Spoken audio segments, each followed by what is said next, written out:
Doris and the Sacred Monument of Nom. Hello? Hello? Do you mind? You're breaking the line. If you could just move your right foot back a bit, that would be marvellous. Cooey! Doris! Over here, love. Poor thing. Her antennae aren't what they used to be. Not since the happening. Loses the pheromone trail so easily these days. That's it. Follow Susan. She knows what she's doing. Keep left and you'll come to the apple core shortly. Right, the line is back in place. Everything is A-OK. You're still trying to see where I am, aren't you? I'm down here in the hummus. No, not the dip. Though I do quite like that, I have to say. I meant the leaf mulch, the substrate, you know. The ground? I wouldn't bother trying to spot me, to be honest. I'm pretty tiny. Unless you're very young, your eyes won't be up to it. Just know that I'm down here and surrounded by fearless soldiers armed with formic acid. Yes, I'd take a step back too. I'm in charge around here. Well, not entirely in charge, obviously. That would be our dear Queen, long may she reign. But I'm as high up as you can get when you are living at ground level most of the time. I suppose I'd better spell it out, since you clearly still haven't found me. You're looking in entirely the wrong spot, you know. I'm left of the brown leaf, behind the orange one, third twig on the right. Oh, never mind, just listen. I'm an ant. A southern wood ant, to be precise. And I'm actually pretty large for an ant, so your eyes must really be rubbish. Did that daft badger steal your glasses? Anyway, we are a super organised matriarchy. We only produce boys once a year for one specific task, and we are legion. There is no part of these woods that doesn't have an ant colony, and we can trace our ancestral line back for generations. Once a year on the sacred Flying Ant Day, or FAD, bit of a joke that because it's been going on forever, our new queen contenders take flight, closely followed by newly hatched winged males, hoping to create some new hatchlings of their own. You might have seen the glorious spectacle. It always happens on a lovely hot day after a few days of rain. Last year we produced such a vast cloud of flying ants you could see us from space. I reckon that's when they spotted us. And then things weren't so glorious for poor old Doris and her friends. It had been a bit droopy drawers in weather terms for at least a week. You know, the kind of cloudy in the morning, on and off rain showers for the rest of the day. Oh, I do hate a shower. Some of those big drops are like bouncing bombs when you're my size. Anyway, as I was saying, on the fateful day it started cloudy, but by the time the burning ball of gas was high in the atmosphere, all the clouds had gone. Well, the rain clouds, that is. Because soon our hatcheries burst forth with new life and our baby queens and excitable boys took to the skies in great clouds of whirring wings. At times I couldn't even see out of the nest. It was as dark as the night. And then the thunder started. It was quiet at first and far, far away. But then it rolled closer, getting louder and louder until it was right next to our nest, right where you're standing now. Well, we were horrified. Our poor babies were out there, and they can't fly in the rain. A year of careful nurturing, and they were all in peril. There was nothing we could do for our poor, poor babies, so we battened down the hatches to protect our queen and her remaining eggs, and huddled together in the nest, waiting for the incessant drumming to cease. After what seemed an eternity, the thunder eventually rolled away and we ventured out, bracing ourselves to see the hideous spectacle of our offspring's battered bodies littering the floor. But there was nothing.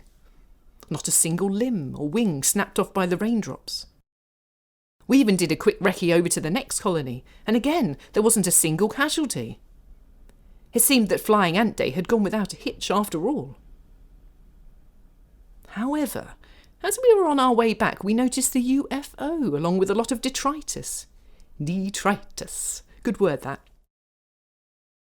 All around the Sacred Monument of Nom. Oh, come on, you must be able to see that. It's right in front of you and frankly monolithic. All around it were discarded apple cores, banana skins, and the peel from those giant oranges your small humans like so much. And don't get me wrong, detritus is good for us.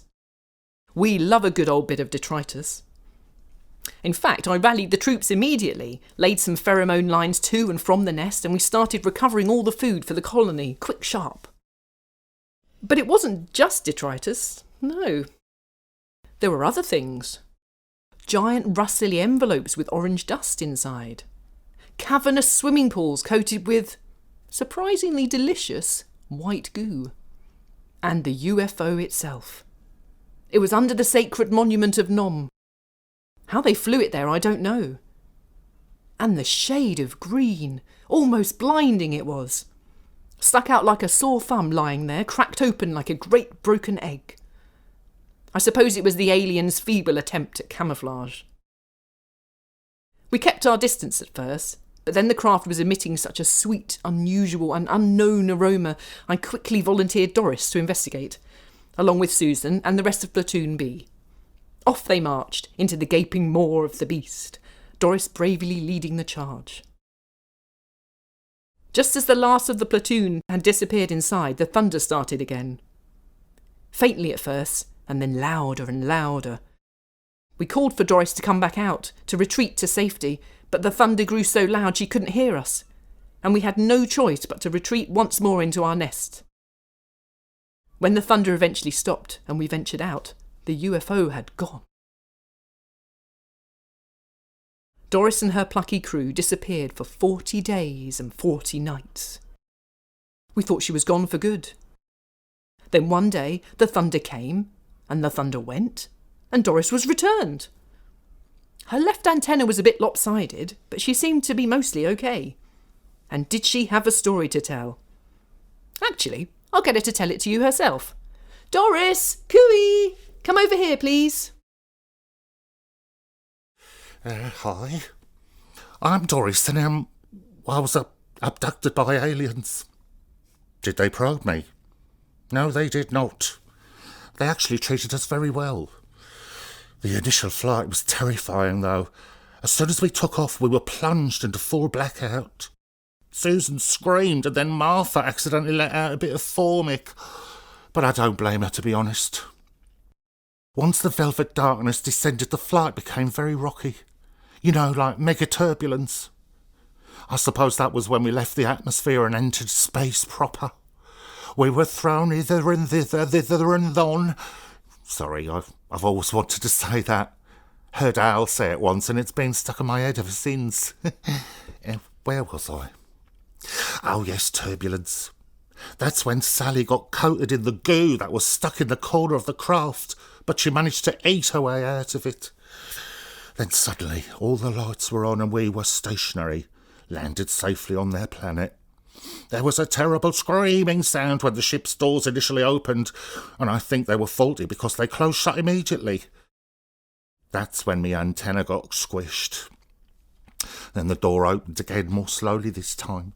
It was so bright, blindingly bright, and the creatures peering in at us had the biggest eyes you have ever seen. Bigger than the Daft Badgers even, with their bottle-top glasses on. Huge! Martha let some more formic out then, poor girl.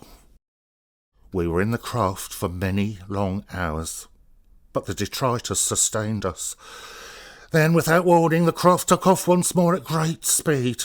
Then, while still airborne and flying at the oddest angle, the doors opened again and we all fell down into the farm. Yes, the farm. They treated us like animals and conducted experiments upon us.